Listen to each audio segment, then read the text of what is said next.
بسم الله الرحمن الرحيم. الحمد لله رب العالمين، والصلاة والسلام على أشرف الأنبياء وخاتم المرسلين محمد وعلى آله وصحبه وسلم.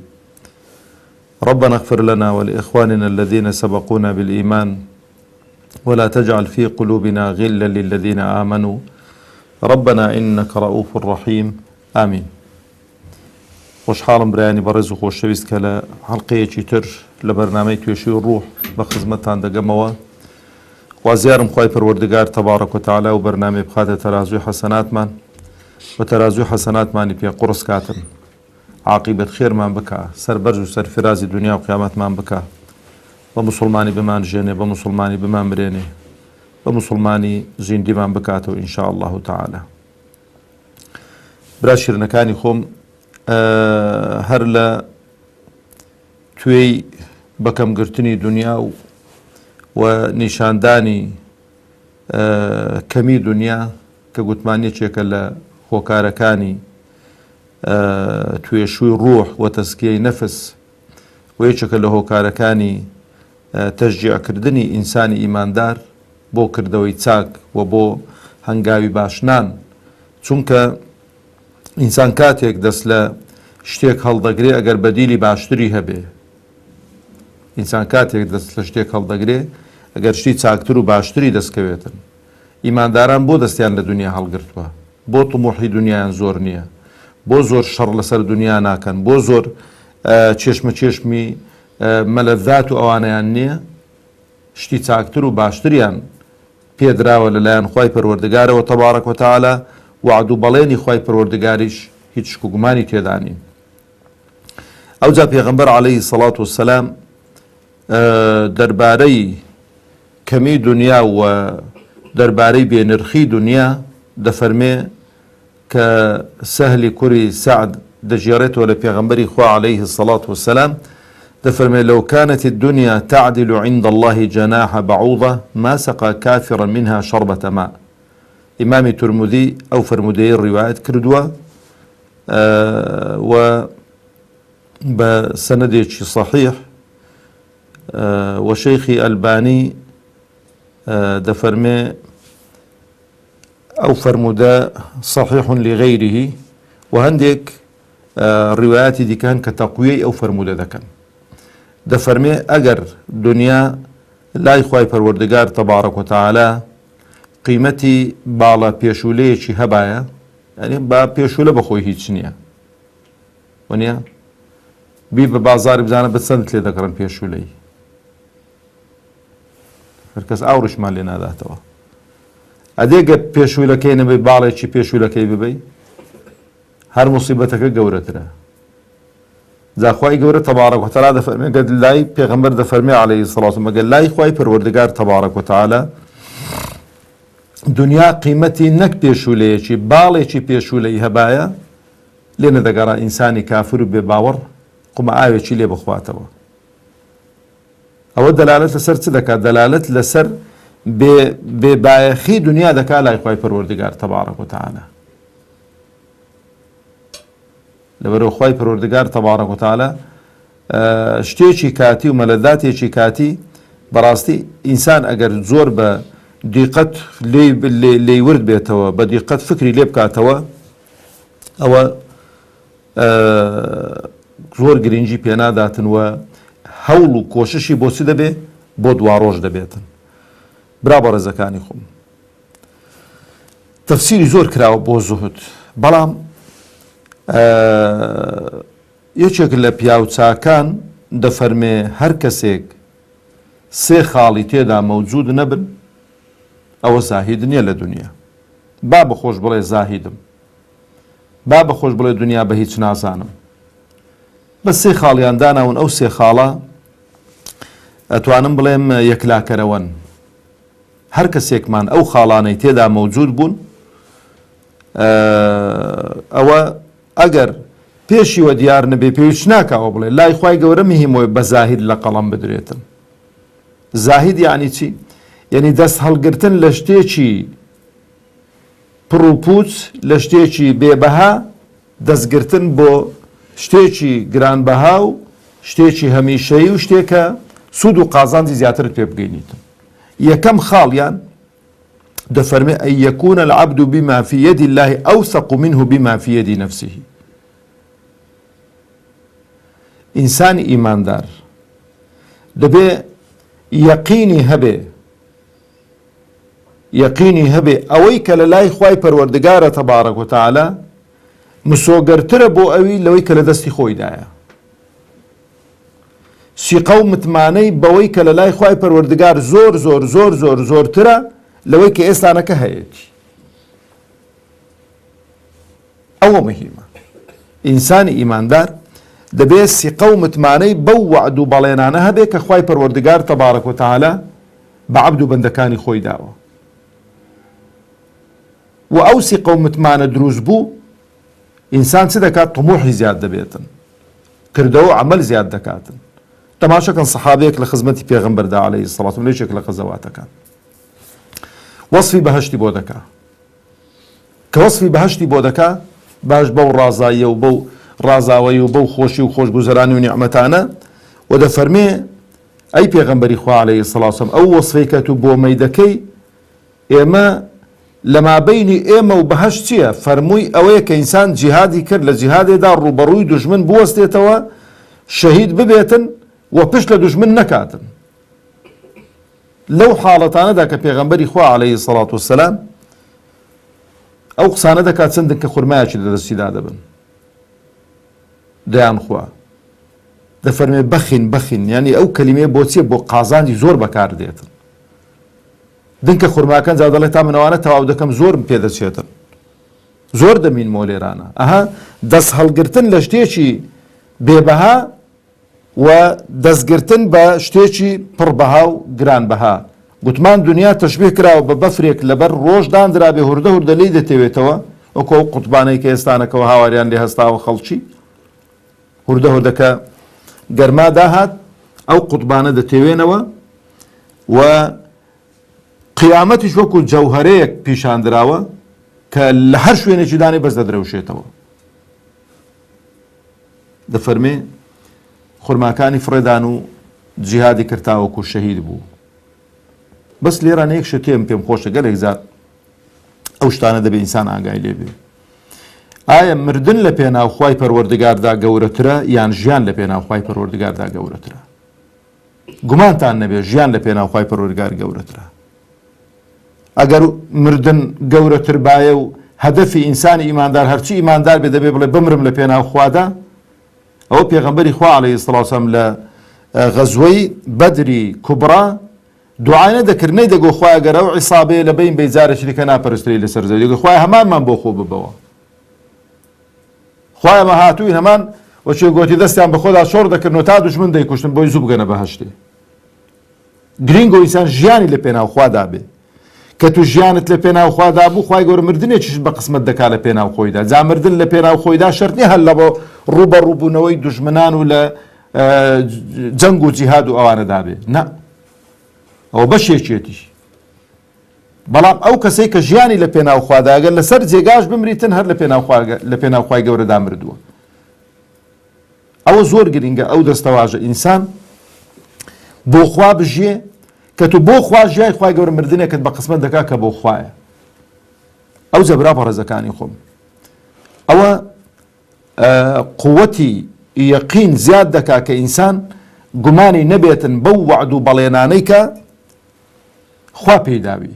ئەو خەڵکە بۆ چێشمە چێشمیانە لەسەر ئەو دنیای خۆشەویستانی خۆ بۆ کابرا مەسەلەن تەماشا دەکەی بە هەموو هۆکار و وەسیلەیەکی شەهوەتی خۆی تێر دەکاتن. ئەگەر نەکرد ناڵێن باوەڕی بە وعد و بەڵێنێکی لەوانەیە گومانی بە وعد و بەڵێنانە هەبێ کە خوا پێیداوە. لەبەرەوە دەڵێکا کە ئەوەی کە لە بەردەستانە بە نەیدۆڕینم نەیگۆڕمەوە بە شتێک کە هێشتا پێی نەگەیوە. بەڵام ئەوەی ئینسانی ئیماندار دەڵێن نەخێر ئەوەی کە خوای پەروەردگار بەڵێنی داوە زۆر یەقینتر و زۆر تەوسیقتر و زۆر ڕاستتر و زۆر دروستترە لەوەی کە لە بەردەستی مندا. ئەوەی من خەونە. الناس نيام إذا ماتوا استيقظوا. خەڵک لە خەوێکی غەفڵەتدایە بەڵام ئەگە مردین و خەبەر دین. لەبەر دائیمەن ئاگاتان لێبێ ژیانی ڕاستەقینە لە دوای مردن دەست پێ دەکاتن. برا بە ڕێزەکانی خۆم و سیقەبوون بەخوای پەروەردگار تەبارەک وتەعالە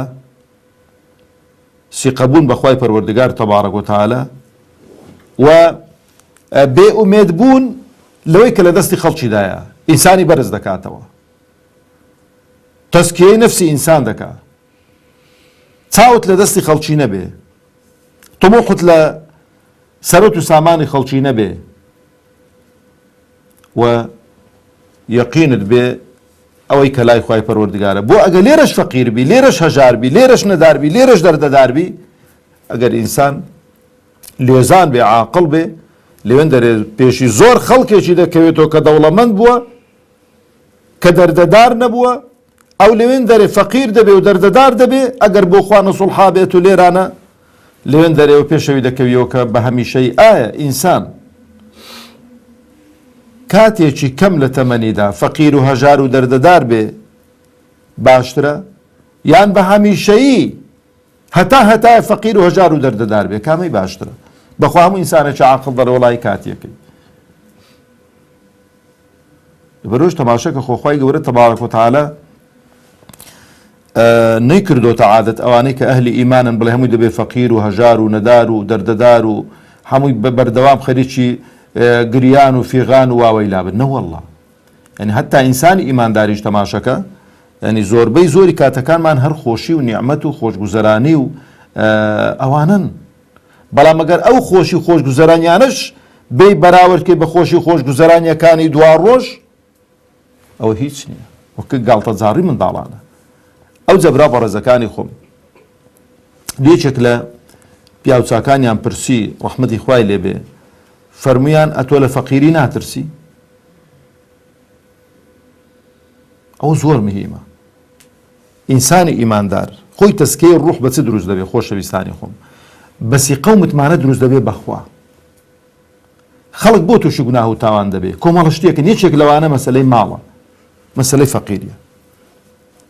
لێیان پرسی فەرمیانە تۆ لە فەقیری ناترسی؟ دەفەرمێ ئەنە ئەخاف الفەقر، ئەمن لە فەقیریە بترسێ. ومولاي وخواي من تبارك وتعالى له ما في السماوات وما في الأرض وما بينهما وما تحت الثرى. أو ملك سروت سامان أو هم مشتي لأرز آسمان كانوا أو يكلا جير زويشة هميه خويتي لصلاتي خويتي وبرياري شي دا وبرانديوتو قسم بذات وصفاتي خو لدار وبرديدين ئەو ڕزقەی کە خوای گەورە بۆی داناوین زیاد و کەم ناکە، بەڵام نازانین چەندە. کەواتە نحسین الطەلب، بە ئەدەبەوە داوا دەکەین. هۆکار و ئەسبابی ڕزق زۆری ظاهریەکەی دنیا دەگرینە بەر، کەسابەت دەکەین، دوعا دەکەین، حەڵاڵ دەخۆین، معامەلەی حەڵاڵ دەکەین، خۆمان لە حەرام دەپارێزین. سی قەومتمانەشمان وایە کە خوای پەروەردگار تەبارەک وتەعالە تا لە دنیادا بێ ڕزقمان دەدات. ئەو جەبرا شیرنەکانی خۆم فوضەیل ڕەحمەتی خوای لێبێ، فوضەیلی کوڕی عیاض دەفەرمێ ئەسڵی زوهد چییە؟ ڕازی بوونە لە خوا تەبارەک وتەعالە. ئەزانم ڕازی بوونی لە خوا یانی چێنی کابرا پندە پندێ نەکا، بۆڵە بۆڵێ نەکا بۆی کە خوای گەورە بە قسمەتی کردووە. دائما برا شیرنەکانی خۆم ئەگەر دەتەوێ، ئەگەر دەمانەوێ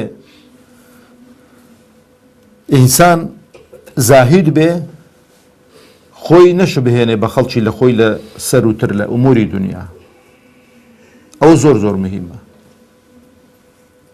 ئەتۆ خانوویەکە تێ خانووەکە زۆر پەڕپوتە، ئەگە بێی تەماشای قەسرێکی بکەی کە هەمووی ڕازاوەتەوە و درەوشاوەتەوە و جوانە، بەخوا ئیسراحەتت لێ هەڵدەگیرێتن. بەڵام بڕۆ تەماشەکە کابرا لە بن خیوەتەیە، خانووە پەڕپوتەکەی تو زۆر زۆر باشترە لەو خیوەتەی.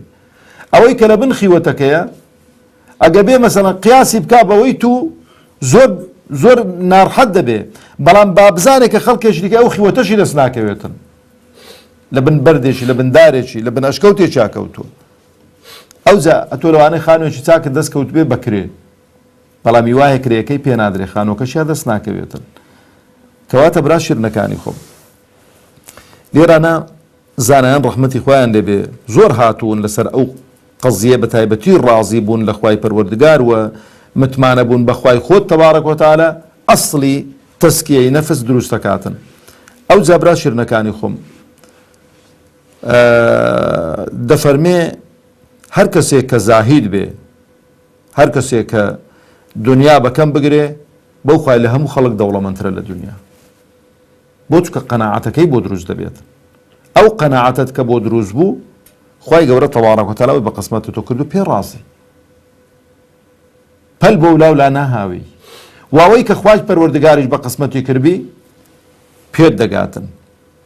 ئەو جا برا شیرنەکانی خۆم دنیای لە گچکە دەبێتەوە، دنیای لە هیچ دەبێتن، بۆ چکە دەزانێت ڕۆژێک دادێ و دنیای بەجێ دێڵیتن. عەماری کوڕی یاسر ڕەزا و ڕەحمەتی خوای لەسەر بێ دەفەرمێ کەفا بالمەوتی واعظە، بەسەیە مردن ئامۆژگاریکەری ئینسان بێتن، وەکەفا بالیەقینی غینەن، و بەسە بۆی کە ئینسان یەقینی هەبێ بەو وعد و بەڵێنانەی خوای پەروەردگار کە خۆی بە دەوڵەمەندترین کەس بزانێتن، خۆی بە بەس بچیە بەهەشت خوا بە قسمەتمان کە دەوڵەمەندترین کەسێت و لەسەر ڕووی زەوی، بەس بچیە بەهەشت پێت ناو بەهەشت دەوڵەمەندترین کەسی. بۆ چەند ساڵی ئەو دەوڵەمەندیە؟ هەتایە ئەو دەوڵەمەندی دنیا هەتایە نییە، دەبین یەک معاملە دەکەی سفر دەبیەوە. حادیسەیەکت بەسەردادێ، نەخۆشیەکت بەسەردادێ سفر دەبیەوە. بەس لەوێن دەرە سفر بوونەوە نییە، لەوێن دەرە بەس پێ هەڵدەچی. ئەو جا دەفەرمێەوە کەفا بالعیبادەتی شغڵە، و بەسە ئینسان بەڕاستی خۆی مەشغوڵ کا بەچی بە عیبادەت و خواپەرستی. ئینسان نازانێ خوای گەورە چیە عیبادەتی لێ وەردەگریتن. لەبەرەوە وا چاکە عیبادەت و خواپەرستیەکانمان جۆرا و جۆر بن، هەموو یەک جۆرە عیبادەت نەبێ. ئەوە هیچەوە واجباتەوە هیچ حونەری تێدا نیە، ئاگاتان لێ بێت. واجباتە گەنەکەی تێمان هەڵدەدرێتن. حونەریەکە لەوەیدایە ما زال عبدي يتقرب إلي بالفرائض ها نا بالنوافل. ئینسان بە سونەتەکان لە خوا نزیک دەبێتەوە، تەسکیەی نەفسی بە سونەتەکان بۆ دروست دەبێتن. لەبەرەوە ئینسان با خۆی مەشغوڵ کە بە سونەتەکان، بە تەسبیحات، بە دوعاکردن، بە زکرکردن لە دڵدا، دائیمەن طەرفەت العەینێک وەکو لوقمانی حەکیم بە کوڕەکەی خۆی فەرمووی کوڕم زوبانت پاراوکە بۆی اللهم اغفر لي، هەر بۆ بڵێ دڵدا، هەر بڵێ اللهم اغفر لي. لە کاتێک لە سەعاتێکی تایبەتدا دەبینی ئەوەت بۆ دەستە بەر دەبێتن، خوای گەورە لێت خۆش دەبێتن.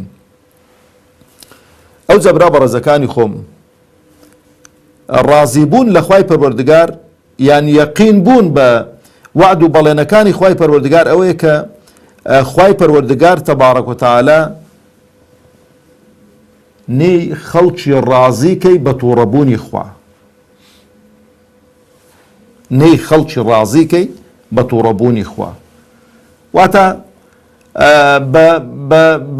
بە هەوا و ئارەزووی هەموو خەڵکی ئەتۆ بڕۆی، ئەتۆ لەگەڵ حەقدا بە، کە لەگەڵ حەقدا بووی زەم و مەدحی خەڵکت پێوەکو یەک بێتن لەسەر حەقەکەت، زەم و مەدحی خەڵکت پێوەکو یەک بێتن. نە بە مەدحەکەی زۆر دڵخۆش بە چکە تو بۆوان ئیش ناکەی، چکە وا ئیشێکی دەکات گوێ قوڵق کردوون داخۆ خەڵک چەڵێتن، داخۆ خەڵک چۆن مەسەڵەن چەپڵەی بۆ لێ دەداتن، یان تەماشا دەکە ئیشێکی کردو داخۆ خەڵک ئەگە خەڵک زەممی کرد واز لێ ئیشە چاکەکەی دینیتن. ئەتو بۆ خەڵکی نایکەی، ئەمن بۆ خەڵکی نایکرد.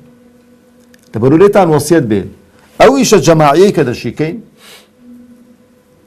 هەموو خەڵکەکەی خراپ بێتووی چاک بە.